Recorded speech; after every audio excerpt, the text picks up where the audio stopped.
KCR CM అయిన తర్వాతే BC residential స్కూళ్లకు ప్రాధాన్యత లభించిందని బీఆర్ఎస్ ఎమ్మెల్యే హరీష్ రావు అన్నారు. కేసీఆర్ సీఎం కాకముందు తెలంగాణలో కేవలం 16 బీసీ గురుకులాలు ఉండేవన్నారు. బీఆర్ఎస్ పాలనలో వాటి సంఖ్యను 350కి పెంచామన్నారు.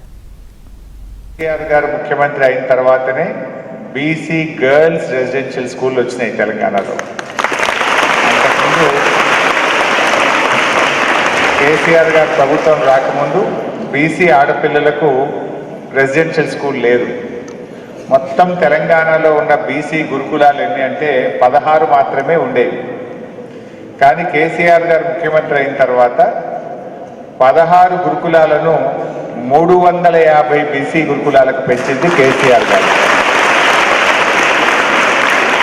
మొత్తం రాష్ట్రంలో 16 గురుకుల పాఠశాలలే ఉండేవి. అది కూడా up to 10th class. Up to 10th class వరకే బీసీ గురుకులాలు ఉండేవి. ఇంటర్మీడియట్ ఉండేది కాదు, డిగ్రీ ఉండేది కాదు. అవి 16 మాత్రమే ఉండేవి. అందులో ఆడపిల్లలకు ఒక్కటి కూడా లేదు. కేసీఆర్ గారు ముఖ్యమంత్రి అయిన తర్వాత 50% ఆడపిల్లలకు బీసీ గురుకులాలు ప్రారంభించింది కేసీఆర్ గారు.